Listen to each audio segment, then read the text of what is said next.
ಜ್ಞಾನಧ್ವನಿ ಕೇಳುಗರಿಗೆ ನಮಸ್ಕಾರ. ಈಗ ಡಾಕ್ಟರ್ ಎ.ಆರ್. ಕೃಷ್ಣಶಾಸ್ತ್ರಿಯವರ ಕಥಾಮೃತ 9 ಅಲಂಕಾರವತಿ ಲಂಬಕ. ಹಿಂದಿನ ಕಥೆ. ಬೇಟೆಗಾಗಿ ಗೋಮುಖನೊಡನೆ ಕಾಡಿಗೆ ಹೋದ ನರವಾಹನದತ್ತನಿಗೆ ವೀಣಾರವ ಕೇಳಿಸಿತು. ಹುಡುಕಿ ಹೋದಾಗ ಶಿವದೇವಾಲಯದಲ್ಲಿ ವೀಣೆ ನುಡಿಸುತ್ತಿದ್ದ ಸುಂದರಿ ಕಂಡಳು. ಅವಳು ವಿದ್ಯಾಧರ ರಾಜ ಅಲಂಕಾರಶೀಲ ಕಾಂಚನ ಪ್ರಭೆಯರ ಮಗಳು ಅಲಂಕಾರವತಿ. ಅವಳನ್ನು ಅವಳ ತಾಯಿ ತಂದೆಯರು ನರವಾಹನದತ್ತನಿಗೆ ಮರುದಿನ ಮದುವೆ ಮಾಡಿಕೊಡುವುದಾಗಿ ತಿಳಿಸಿದರು. ಆದರೂ ಇಬ್ಬರೂ ವಿರಹದಿಂದ ವ್ಯಥೆಪಡಲು ಕಾಂಚನ ಪ್ರಭೆ ರಾಮಾಯಣದ ಕಥೆಯನ್ನು ಹಾಗೂ ಗೋಮುಖನು ಪೃಥ್ವೀರೂಪನ ಕಥೆಯನ್ನು ಹೇಳಿದರು.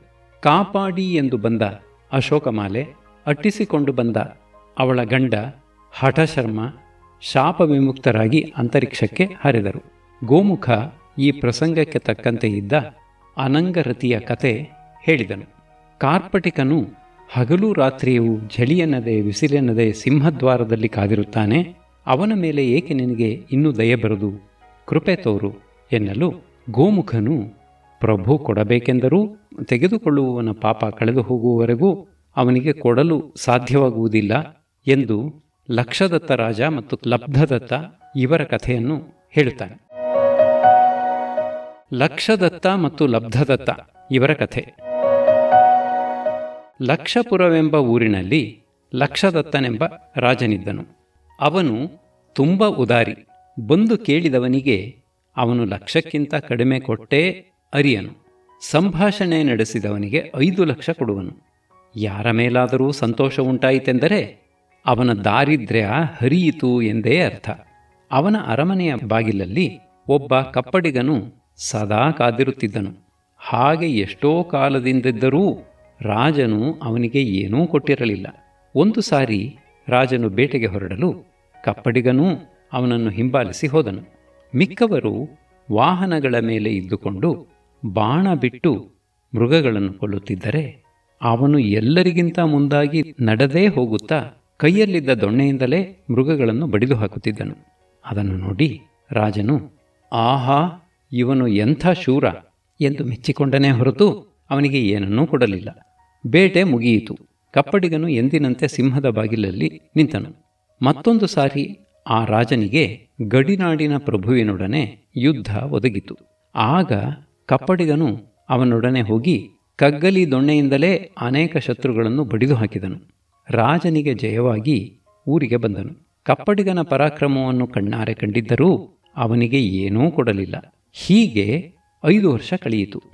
6ನೆಯ ವರ್ಷದಲ್ಲಿ ಅವನಿಗೆ ಮನಸ್ಸು ಮರುಗಿ, ಇವನು ಇಷ್ಟು ಕಷ್ಟಪಡುತ್ತಿದ್ದಾನೆ, ಆದರೂ ನಾನು ಅವನಿಗೆ ಏನೂ ಕೊಟ್ಟಿಲ್ಲ. ಈವಾಗ ಏನಾದರೂ ಕೊಟ್ಟು ನೋಡುತ್ತೇನೆ. ಈ ಪ್ರಾಣಿಯ ಪಾಪ ಹರಿದಿದೆಯೋ, ಲಕ್ಷ್ಮಿಯು ಕಣ್ಣು ಬಿಟ್ಟು ನೋಡಿಯಾಳೋ ಎಂದುಕೊಂಡು ಒಂದು ಮಾದಲದ ಹಣ್ಣಿನಲ್ಲಿ ರತ್ನಗಳನ್ನು ತುಂಬಿ ಅದರ ಬಾಯಿ ಮುಚ್ಚಿ ಸಿದ್ಧ ಮಾಡಿಟ್ಟುಕೊಂಡನು. ಅನಂತರ ತುಂಬಿದ ಆಸ್ಥಾನದಲ್ಲಿ ಕಪ್ಪಡಿಗನನ್ನು ಹತ್ತಿರಕ್ಕೆ ಕರೆದು ಕೂರಿಸಿಕೊಂಡು, ಯಾವುದಾದರೂ ಒಂದು ಸುಭಾಷಿತವನ್ನು ಹೇಳು ಎಂದನು. ಅವನು ಪೂರಯತಿ ಪೂರ್ಣಮೇಶ ತರಂಗಿಣೀ ಸಂಹತಿ ಸಮುದ್ರಮಿವ ಲಕ್ಷ್ಮೀರಧನಸ್ಯ ಪುನಃ ಲೋಚನ ಮಾರ್ಗೇಪಿ ನಾಯಾತಿ ಎಂಬ ಆರ್ಯೆಯನ್ನು ಹೇಳಿದನು. ರಾಜನು ಸಂತೋಷಗೊಂಡು ಅವನಿಗೆ ರತ್ನ ತುಂಬಿದ್ದ ಆ ಮಾದಲದ ಹಣ್ಣನ್ನು ಕೊಟ್ಟನು. ನದಿಗಳು ತುಂಬಿದ ಸಮುದ್ರಕ್ಕೆ ಬಂದು ಬಿದ್ದು ಅದನ್ನು ತುಂಬಿಸುವಂತೆ ಈ ಲಕ್ಷ್ಮಿಯು ಸಮೃದ್ಧಿ ಇರುವವನಿಗೇ ಇನ್ನೂ ಸಂಪತ್ತನ್ನು ತಂದು ತುಂಬಿಸುತ್ತಾಳೆ. ಅವಳು ಕಾಸಿಲ್ಲದವನ ಕಣ್ಣಿಗೇ ಬೀಳುವುದಿಲ್ಲ. ಅದನ್ನು ನೋಡಿದವರೆಲ್ಲ, ರಾಜನಿಗೆ ಯಾರ ಮೇಲಾದರೂ ಸಂತೋಷವಾದರೆ ಅಂಥವರ ಬಡತನ ಹರಿಯುತ್ತದೆ. ಹೀಗಿರಲು ಈ ಕಪ್ಪಡಿಗನನ್ನು ಇಷ್ಟು ಆದರದಿಂದ ಕರೆದು ಸಂತೋಷ ಸೂಚಿಸಿ ಒಂದು ಮಾದಲದ ಹಣ್ಣನ್ನು ಕೊಟ್ಟು ಕಳುಹಿಸಿದ್ದನ್ನು ನೋಡಿದರೆ ಅಯ್ಯೋ ಪಾಪ ಎನ್ನಿಸುತ್ತದೆ. ಅದೃಷ್ಟಹೀನರಿಗೆ ಕಲ್ಪವೃಕ್ಷವೂ ಮುತ್ತುಗದ ಮರವಾಗುತ್ತದೆ ಎಂದು ವ್ಯಥೆಪಟ್ಟರು. ಕಪ್ಪಡಿಗನು ಅದನ್ನು ತೆಗೆದುಕೊಂಡು ಬರುತ್ತಾ ಎದುರಿಗೆ ಒಬ್ಬ ಬೌದ್ಧ ಭಿಕ್ಷುವು ಸಿಕ್ಕಲು ಅವನಿಗೆ ಅದನ್ನು ಕೊಟ್ಟು ಪ್ರತಿಯಾಗಿ ಅವನ ಕಾವಿಶಾಠಿಯನ್ನು ತೆಗೆದುಕೊಂಡು ಅದನ್ನು ಮಾರಿ ಅನ್ನಪಾನಗಳನ್ನು ಒದಗಿಸಿಕೊಂಡನು. ಭಿಕ್ಷುವು ಹಣ್ಣು ಚೆನ್ನಾಗಿತ್ತೆಂದು ಅದನ್ನು ರಾಜನಿಗೆ ಉಪಾಹಾರವಾಗಿ ತಂದು ಒಪ್ಪಿಸಿದನು. ಅದು ಎಲ್ಲಿತ್ತೆಂದು ಕೇಳಲು ಅವನು ಕಪ್ಪಡಿಗನಿಂದ ತೆಗೆದುಕೊಂಡೆನೆಂದನು. ರಾಜನಿಗೆ ವ್ಯಥೆಯೂ ಆಶ್ಚರ್ಯವೂ ಆಗಿ ಅವನ ಪಾಪ ಇನ್ನೂ ಹರಿದಿಲ್ಲ ಎಂದುಕೊಂಡನು.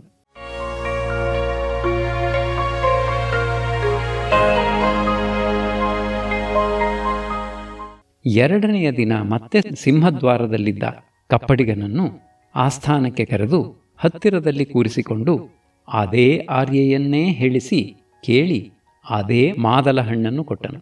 ಅದನ್ನು ನೋಡಿ ಎಲ್ಲರೂ ಎರಡನೆಯ ದಿನ ರಾಜನು ಪಟ್ಟ ಸಂತೋಷವೂ ವ್ಯರ್ಥವಾಯಿತು.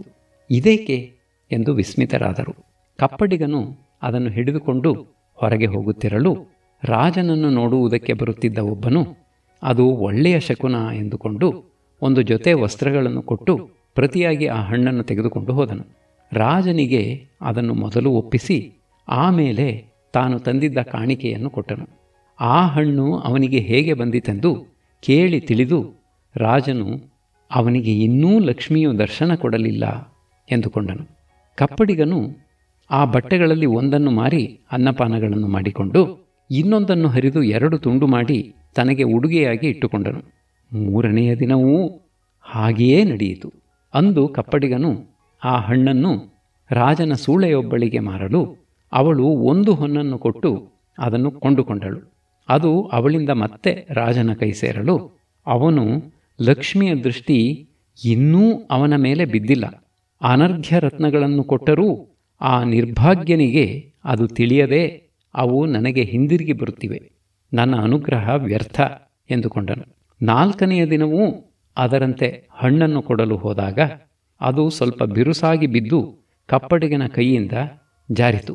ನೆಲದ ಮೇಲೆ ಬಿದ್ದು ಮುಚ್ಚಿದ್ದ ಹೋಳು ತೆರೆಯಿತು. ಉಂಡಿಗೆಯಿಂದ ಮಹಾರ್ಘವಾದ ರತ್ನಗಳು ಆ ಸ್ಥಾನದಲ್ಲೆಲ್ಲ ಎರಚಾಡಿದವು. ಆಗ ಎಲ್ಲರಿಗೂ ರಾಜನ ಪ್ರಸಾದ ಅರ್ಥವಾಯಿತು. ಅವನು ಲಕ್ಷ್ಮಿಯು ಇವನ ಕಣ್ಣಿಗೆ ಬೀಳುತ್ತಾಳೋ ಇಲ್ಲವೋ ನೋಡೋಣ ಎಂದು ಈ ಉಪಾಯ ಮಾಡಿ ನೋಡಿದೆ. ಅವನ ಪಾಪ ಹರಿಯಬೇಕಾದರೆ ಇನ್ನೂ 3 ದಿನವಿತ್ತು. ಇಂದು ಅದು ಹರಿದು ಲಕ್ಷ್ಮಿಯು ದರ್ಶನವಿತ್ತಳು ಎಂದನು. ಅವುಗಳ ಜೊತೆಗೆ ಗ್ರಾಮ, ಆನೆ, ಕುದುರೆ, ಹೊನ್ನು ಎಲ್ಲ ಕೊಟ್ಟು ಅವನನ್ನು ತನ್ನ ಸಾಮಂತನನ್ನಾಗಿ ಮಾಡಿಕೊಂಡನು. ಹೀಗೆ ಭೃತ್ಯನಾದವನು ಎಷ್ಟು ಕ್ಲೇಶವನ್ನು ಅನುಭವಿಸಿದರೂ ಪಾಪ ಹರಿಯುವವರೆಗೆ ಪ್ರಭುಪ್ರಸಾದ ದೊರೆಯುವುದಿಲ್ಲ. ಆದ್ದರಿಂದ ಈ ಕಪ್ಪಡಿಗನಿಗೆ ಇನ್ನೂ ಪಾಪ ಕಳೆದಿಲ್ಲವೆಂದು ತೋರುತ್ತದೆ ಎಂದನು. ಆಗ ನರವಾಹನದತ್ತನು ಅವನಿಗೆ ಗ್ರಾಮಗಳನ್ನೂ ಆನೆ ಕುದುರೆಗಳನ್ನೂ ವಸ್ತ್ರಾಭರಣಗಳನ್ನೂ ಬೆಳ್ಳಿ ಬಂಗಾರಗಳನ್ನೂ ಕೊಟ್ಟು ಅವನನ್ನು ರಾಜನಿಗೆ ಸರಿಸಮನಾಗಿ ಮಾಡಿದನು. ಹೀಗಿರಲು ಒಂದು ಸಾರಿ ದಕ್ಷಿಣ ದೇಶದಿಂದ ಪ್ರಲಂಬಬಾಹುವೆಂಬ ಒಬ್ಬ ವೀರನು ಬಂದು, ಸ್ವಾಮಿಯ ಕೀರ್ತಿಯನ್ನು ಕೇಳಿ ತಮ್ಮ ಪಾದದ ಹತ್ತಿರಕ್ಕೆ ಬಂದಿದ್ದೇನೆ. ಆದರೆ ನಾನು ಭೂಮಿಯ ಮೇಲಾಗಲಿ ಅಂತರಿಕ್ಷದಲ್ಲಾಗಲಿ ನಿಮ್ಮ ಹಿಂದೆ ಹಿಂದೆ ತಿರುಗತಕ್ಕವನಲ್ಲ. ನನಗೆ 1 ದಿನಕ್ಕೆ 100 ಹೊನ್ನು ಕೊಟ್ಟರೆ ತಮ್ಮ ಉದ್ಯೋಗದಲ್ಲಿರುತ್ತೇನೆ ಎಂದನು. ನರವಾಹನದತ್ತನು ಅದಕ್ಕೆ ಒಪ್ಪಿ ಅವನನ್ನು ತನ್ನ ಹತ್ತಿರ ನಿಲ್ಲಿಸಿಕೊಂಡನು. ಆ ಸಂದರ್ಭದಲ್ಲಿ ಗೋಮುಖನು, ದೇವ, ರಾಜರಲ್ಲಿ ಇಂಥ ಸೇವಕರೂ ಇರುತ್ತಾರೆ, ಇದಕ್ಕೊಂದು ಕಥೆಯನ್ನು ಹೇಳುತ್ತೇನೆ, ಕೇಳಬೇಕು ಎಂದು ಅದನ್ನು ಹೇಳಿದನು.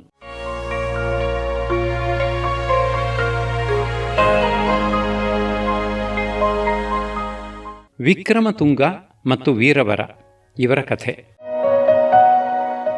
ಹಿಂದೆ ವಿಕ್ರಮಪುರವೆಂಬ ಊರಿನಲ್ಲಿ ವಿಕ್ರಮತುಂಗನೆಂಬ ರಾಜನಿದ್ದನು. ಒಂದು ದಿನ ಮಾಲವ ದೇಶದಿಂದ ವೀರವರನೆಂಬ ಶೂರ ಬ್ರಾಹ್ಮಣನು ಅವನ ಹತ್ತಿರ ಉದ್ಯೋಗಕ್ಕೆಂದು ಬಂದನು. ಧರ್ಮವತಿ ಎಂಬ ಹೆಂಡತಿ, ಸತ್ವವರನೆಂಬ ಮಗ, ವೀರವತಿ ಎಂಬ ಮಗಳು, ಸೊಂಟದಲ್ಲಿ ಒಂದು ಕತ್ತಿ, ಒಂದು ಕೈಯಲ್ಲಿ ಗುರಾಣಿ, ಮತ್ತೊಂದು ಕೈಯಲ್ಲಿ ಕನ್ನಡಿ, ಇವಿಷ್ಟೇ ಅವನ ಪರಿವಾರ ಪರಿಕರಗಳು.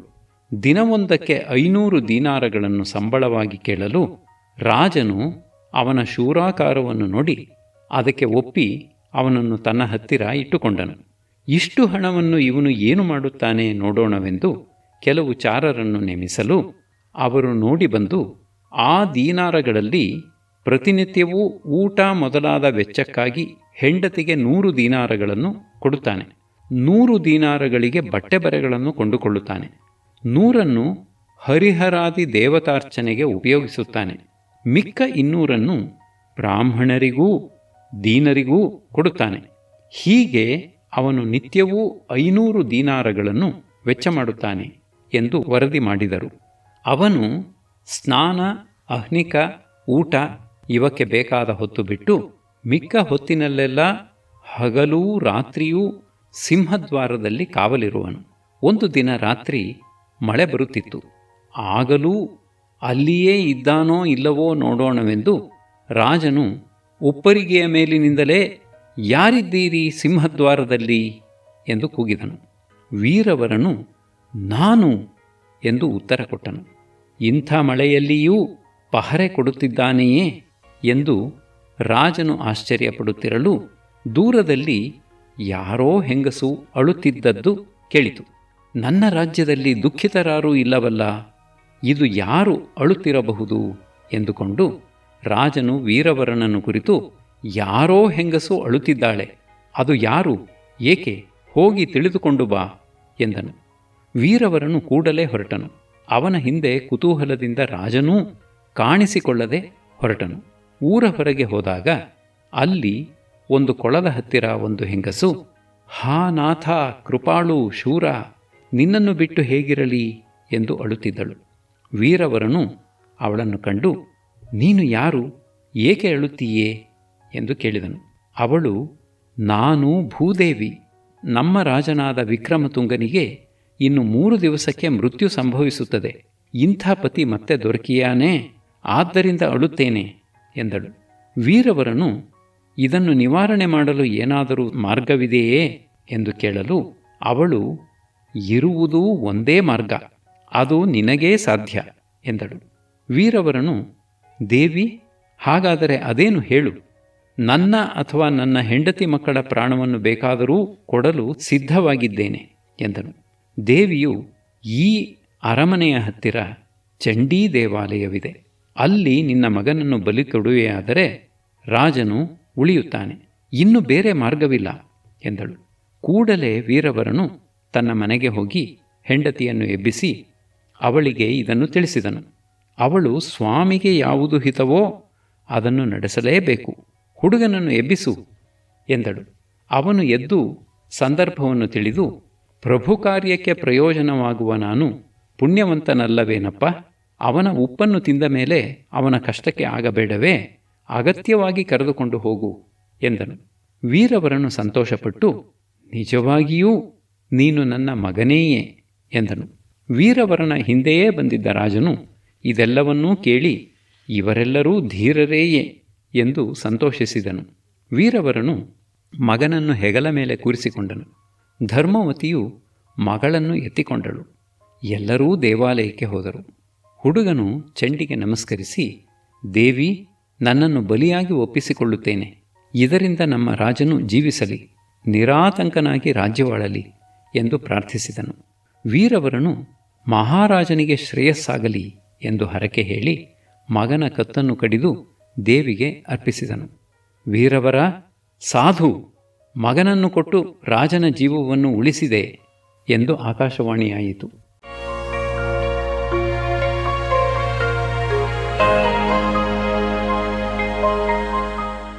ವೀರವತಿಯು ಅಣ್ಣನ ತಲೆಯನ್ನು ಅವುಚಿಕೊಂಡು, ಅಯ್ಯೋ ಅಣ್ಣ ಎಂದು ಅಳುತ್ತಾ ಎದೆಯೊಡೆದು ಪ್ರಾಣ ಬಿಟ್ಟಳು. ಅದನ್ನು ನೋಡಿ ಧರ್ಮವತಿಯು ಗಂಡನನ್ನು ಕುರಿತು, ರಾಜನಿಗೆ ಒಳ್ಳೆಯದಾಯಿತಲ್ಲ, ಇನ್ನು ನಾನು ನನ್ನ ಮಕ್ಕಳೊಡನೆ ಅಗ್ನಿಪ್ರವೇಶ ಮಾಡುತ್ತೇನೆ. ಈ ಅರಿಯದ ಹುಡುಗಿ ಅಣ್ಣನ ದುಃಖವನ್ನು ತಡೆಯಲಾರದೆ ಪ್ರಾಣ ಬಿಟ್ಟಿತು. ಇಂಥ 2 ಮಕ್ಕಳನ್ನೂ ಕಳೆದುಕೊಂಡು ನಾನು ಏನು ಸುಖಕ್ಕಾಗಿ ಬದುಕಿರಲಿ ಎಂದಳು. ವೀರವರನು, ಪ್ರಿಯೇ, 2 ಮಕ್ಕಳನ್ನೂ ಕಳೆದುಕೊಂಡ ಮೇಲೆ ಈ ಸಂಸಾರ ನಿನಗೆ ಶೋಕಮಯವಾಗುವುದೆಂದು ನನಗೆ ಬಲ್ಲೆ.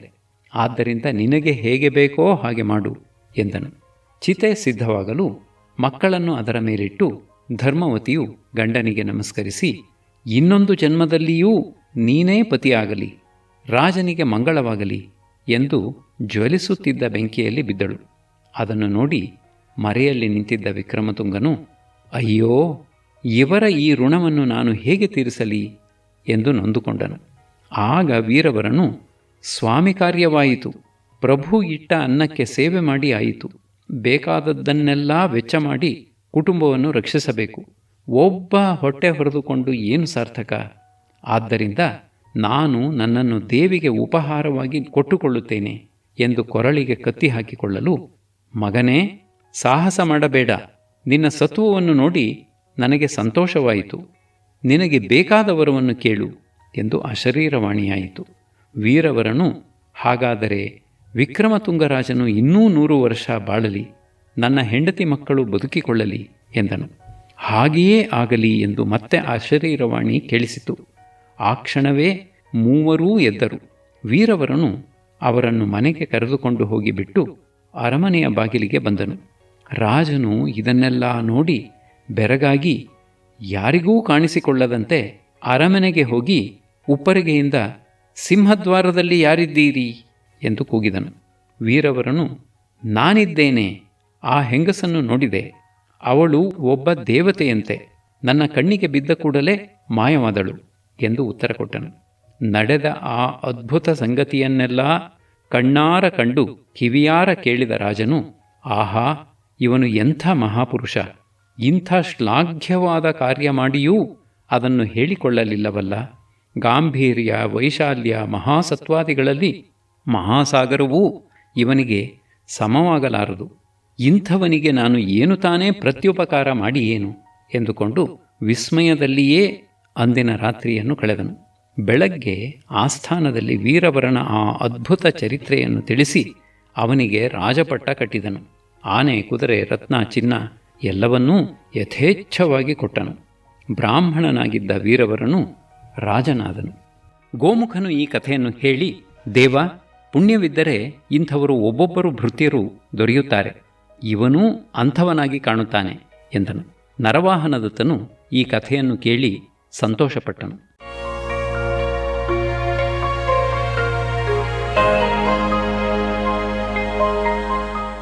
ತರಂಗ 4. ಒಂದು ಸಾರಿ ನರವಾಹನದತ್ತನು ಬೇಟೆಗೆ ಹೋಗಿದ್ದು ಆಯಾಸವಾಗಿ ಅಲ್ಲಿ ಒಂದು ಸರೋವರದಲ್ಲಿ ಸ್ನಾನ ಮಾಡಿ ನೀರು ಕುಡಿದು ಆಯಾಸ ಪರಿಹರಿಸಿಕೊಂಡನು. ಆ ಸರೋವರದ ತಡಿಯಲ್ಲಿ ಮತ್ತೊಂದು ಕಡೆ ದಿವ್ಯ ರೂಪವುಳ್ಳ 4 ಸ್ವರ್ಣ ಕಮಲಗಳನ್ನು ಕೀಳುತ್ತಿರಲು ಕುತೂಹಲದಿಂದ ಅವರ ಹತ್ತಿರ ಹೋಗಿ ಅವರು ಯಾರು ಎಂದು ಕೇಳಿದನು. ಅವರು, ಮಹಾಸಾಗರದ ಮಧ್ಯೆ ನಾರಿಕೇಲವೆಂಬ ದ್ವೀಪವಿದೆ, ಆ ದ್ವೀಪದಲ್ಲಿ ಮೈನಾಕ, ವೃಷಭ, ಚಕ್ರ, ಬಲಾಹಕ ಎಂಬ 4 ಪರ್ವತಗಳು ಇವೆ. ಅವು ದಿವ್ಯ ಭೂಮಿಗಳು. ನಾವು ಅಲ್ಲಿ ಇರುತ್ತೇವೆ. ರೂಪಸಿದ್ಧಿ, ಪ್ರಮಾಣಸಿದ್ಧಿ, ಜ್ಞಾನಸಿದ್ಧಿ, ದೇವಸಿದ್ಧಿ ಎಂದು ನಮ್ಮ ಹೆಸರು. ಶ್ವೇತದ್ವೀಪದಲ್ಲಿರುವ ಶ್ರೀಹರಿಯನ್ನು ಪೂಜಿಸಲು ಈ ಸ್ವರ್ಣಕಮಲಗಳನ್ನು ಕುಯ್ದುಕೊಳ್ಳುವುದಕ್ಕೆ ಇಲ್ಲಿಗೆ ಬಂದಿದ್ದೆವು. ನೀನೂ ಬರುವ ಹಾಗಿದ್ದರೆ ಅಲ್ಲಿಗೆ ಕರೆದುಕೊಂಡು ಹೋಗುತ್ತೇವೆ ಎಂದರು. ಆಗ ನರವಾಹನದತ್ತನು ಗೋಮುಖ ಮೊದಲಾದವರನ್ನು ಕೊಳದ ತೀರದಲ್ಲಿಯೇ ಬಿಟ್ಟು ತಾನು ಆ ದಿವ್ಯ ಪುರುಷರೊಡನೆ ಆಕಾಶ ಮಾರ್ಗದಿಂದ ಶ್ವೇತದ್ವೀಪಕ್ಕೆ ಹೋದನು.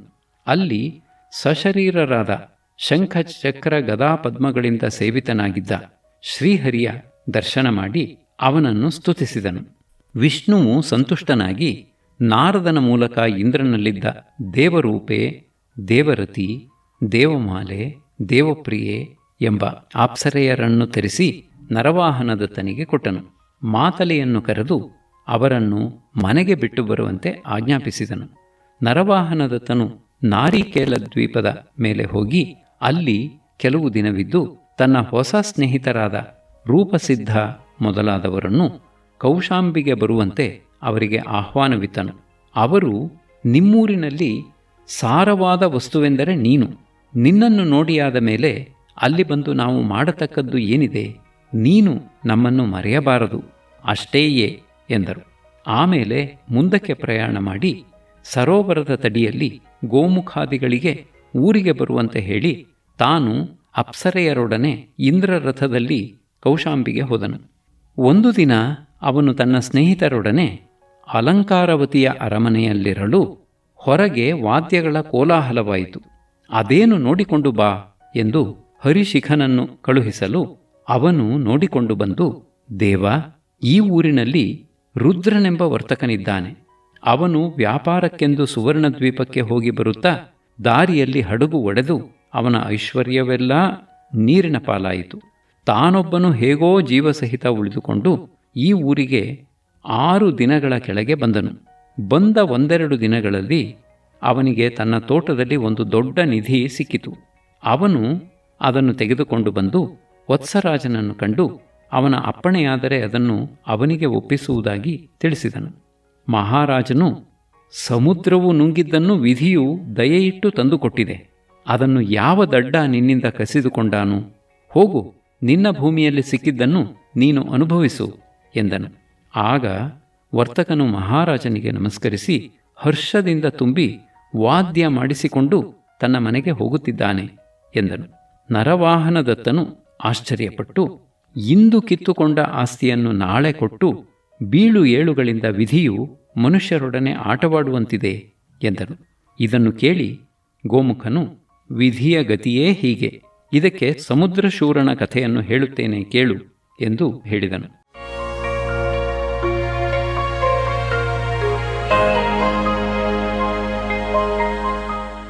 ಸಮುದ್ರಶೂರನ ಕಥೆ. ಹಿಂದೆ ಹರ್ಷಪುರದಲ್ಲಿ ಹರ್ಷವರ್ಮನೆಂಬ ರಾಜನಿದ್ದನು. ಆ ಊರಿನಲ್ಲಿ ಸಮುದ್ರಶೂರನೆಂಬ ದೊಡ್ಡ ವರ್ತಕನಿದ್ದನು. ಅವನು ವ್ಯಾಪಾರಕ್ಕೆಂದು ಸುವರ್ಣದ್ವೀಪಕ್ಕೆ ಹೋದಾಗ ಗಾಳಿ ಎದ್ದು ಇನ್ನೇನು ಸ್ವಲ್ಪ ದೂರವಿದೆ ಎನ್ನುವಾಗ ಹಡಗು ಮುಳುಗಿ ಹೋಯಿತು. ಅವನು ನೀರಿನಲ್ಲಿ ಧುಮುಕಿ ಈಜಿಕೊಂಡು ಹೋಗುತ್ತಿರಲು ಒಂದು ತೇಲುತ್ತಿದ್ದ ಹೆಣ ಸಿಕ್ಕಿತು. ಅದನ್ನು ಹಿಡಿದುಕೊಂಡು ಹೋಗಿ ಅವನು ದ್ವೀಪದ ಹತ್ತಿರದಲ್ಲಿದ್ದ ಮರಳದಿಬ್ಬವನ್ನು ತಲುಪಿದನು. ಆ ಹೆಣದ ಸೊಂಟದಲ್ಲಿ ಒಂದು ಗಂಟನ್ನು ಕಂಡು ಅದನ್ನು ಬಿಚ್ಚಿ ನೋಡಲು ಅದರಲ್ಲಿ ಒಂದು ರತ್ನಹಾರವಿತ್ತು. ಅದರ ಬೆಲೆಗೆ ಹೋಲಿಸಿದರೆ ಅವನು ಸಮುದ್ರದಲ್ಲಿ ಕಳೆದುಕೊಂಡದ್ದು ಒಂದು ಹುಲ್ಲುಕಡ್ಡಿಗೆ ಸಮಾನ ಎನ್ನಬಹುದಾಗಿತ್ತು. ಅದನ್ನು ತೆಗೆದುಕೊಂಡು ಅವನು ಕಲಶಪುರವೆಂಬ ಊರಿಗೆ ಹೋಗಿ ಒಂದು ದೇವಾಲಯದಲ್ಲಿ ಆಯಾಸದಿಂದ ಮಲಗಿ ನಿದ್ರೆ ಹೋದನು. ಆಗ ಪುರರಕ್ಷಕರು ಬಂದು ಅವನ ಕೈಯಲ್ಲಿದ್ದ ರತ್ನಕಂಠಿಯನ್ನು ನೋಡಿ, ಇದೇ ರಾಜಕುಮಾರಿ ಚಕ್ರಸೇನೆಯ ಕತ್ತಿನಲ್ಲಿದ್ದ ರತ್ನಹಾರ, ಇವನೇ ಅದನ್ನು ಕದ್ದುಕೊಂಡು ಹೋದ ಕಳ್ಳ ಎಂದು ಅವನನ್ನು ಎಬ್ಬಿಸಿ ರಾಜನ ಹತ್ತಿರಕ್ಕೆ ಕರೆದುಕೊಂಡು ಹೋದರು. ಅವನು ವರ್ತಕನ ಕಥೆಯನ್ನು ಕೇಳಿ ಆ ಹಾರವನ್ನು ತೋರಿಸುತ್ತಾ ಸಭಿಕರನ್ನು ಕುರಿತು, ಇವನು ಹೇಳುತ್ತಿರುವುದೆಲ್ಲ ಸುಳ್ಳು, ಇವನೇ ಕಳ್ಳ ಎನ್ನಲು ಒಂದು ಹದ್ದು ಹಾರಿ ಬಂದು ಹೊಳೆಯುತ್ತಿದ್ದ ಆ ಹಾರವನ್ನು ಕಚ್ಚಿಕೊಂಡು ಹೋಗಿಬಿಟ್ಟಿತು. ರಾಜನು ಅವನನ್ನು ವಧಿಸಿರಿ ಎಂದು ಆಜ್ಞೆ ಮಾಡಿದನು. ಆಗ, ಅಯ್ಯ ರಾಜ, ಇವನನ್ನು ಕೊಲ್ಲಿಸಬೇಡ, ಇವನು ಹರ್ಷಪುರದಿಂದ ನಿಮ್ಮೂರಿಗೆ ಬಂದ ಸಮುದ್ರಶೂರನೆಂಬ ವರ್ತಕ, ಪರಮ ಸಾಧು. ರತ್ನಕಂಠಿಯನ್ನು ಕದ್ದ ಕಳ್ಳನು ಪುರರಕ್ಷಕರ ಹೆದರಿಕೆಯಿಂದ ಸಮುದ್ರದಲ್ಲಿ ಬಿದ್ದು ಸಾಯಲು ಇವನು ಆ ಕಳ್ಳನ ಹೆಣದ ಮೇಲೆ ಹತ್ತಿಕೊಂಡು ಬಂದ. ಅವನ ಸೊಂಟದಲ್ಲಿದ್ದ ಹಾರವನ್ನು ತೆಗೆದುಕೊಂಡ. ಇವನು ಕಳ್ಳನಲ್ಲ, ಇವನನ್ನು ಮರ್ಯಾದೆಯಿಂದ ಕೊಟ್ಟು ಕಳುಹಿಸು ಎಂದು ಅಶರೀರವಾಣಿಯಾಯಿತು. ಆದ್ದರಿಂದ ಅವನು ಬಿಡುಗಡೆ ಹೊಂದಿ ರಾಜನು ಕೊಟ್ಟ ಹಣದಿಂದ ಬೇಕಾದ ಸಾಮಾನುಗಳನ್ನು ಕೊಂಡುಕೊಂಡು ತನ್ನ ಊರಿಗೆ ಹಿಂದಿರುಗಿದನು. ಕೆಲವು ದಿವಸದ ಮೇಲೆ ಅವನು ತನ್ನ ಪಡೆಯೊಡನೆ ಪ್ರಯಾಣ ಮಾಡುತ್ತಾ ಒಂದು ಸಂಜೆ ಕಾಡಿನಲ್ಲಿ ತಂಗಿರಲು ಅವರನ್ನು ಕಳ್ಳರು ಮುತ್ತಿದರು. ಅವನಿಗೆ ಎಚ್ಚರವಾಗಿದ್ದರಿಂದ ಇದ್ದ ಬದ್ದದ್ದನ್ನೆಲ್ಲ ಅಲ್ಲಿಯೇ ಬಿಟ್ಟು ಓಡಿಹೋಗಿ ಅವನು ಒಂದು ಆಲದ ಮರವನ್ನೇರಿ ಅದರ ಮೇಲೆ ಮರೆಸಿಕೊಂಡು ಕುಳಿತನು. ರಾತ್ರಿಯನ್ನೆಲ್ಲ ಅಲ್ಲಿಯೇ ಕಳೆದು ಬೆಳಗ್ಗೆ ಎದ್ದು ನೋಡಲು ಮರದ ಮೇಲೆ ಎಲೆಗಳ ಸಂದಿಯಿಂದ ಏನೋ ಫಳಫಳನೆ ಹೊಳೆಯುತ್ತಿದ್ದದ್ದು ಕಂಡಿತು. ಅದೇನಿರಬಹುದು ಎಂದು ಅಲ್ಲಿಗೆ ಹೋಗಿ ನೋಡಲು ಅಲ್ಲಿ ಒಂದು ಹದ್ದಿನ ಗೂಡು ಇತ್ತು. ಅದರೊಳಗೆ ರತ್ನಾಭರಣಗಳು ತುಂಬಿದ್ದವು. ಅವನ್ನು ತೆಗೆದುಕೊಳ್ಳಲು ಅವುಗಳೊಳಗೆ ಆ ರತ್ನಕಂಠಿಯೂ ಸಿಕ್ಕಿತು. ಅವನ್ನೆಲ್ಲ ತೆಗೆದುಕೊಂಡು ಅವನು ತಮ್ಮೂರಿಗೆ ಹೋಗಿ ಹಣ ಸಂಪಾದನೆ ಮಾಡಬೇಕೆಂಬ ಆಸೆಯಿಲ್ಲದೆ ತನ್ನ ಜನರೊಡನೆ ಸುಖವಾಗಿ ಜೀವಿಸಿಕೊಂಡಿದ್ದನು. ಹೀಗೆ ವಿಧಿಯ ವಿಲಾಸವು ವಿಚಿತ್ರವಾಗಿರುತ್ತದೆ. ಪುಣ್ಯವಂತನಾದವನು ದುಃಖವನ್ನು ಅನುಭವಿಸಿ ಸುಖವನ್ನೂ ಪಡೆಯುತ್ತಾನೆ ಎಂದನು.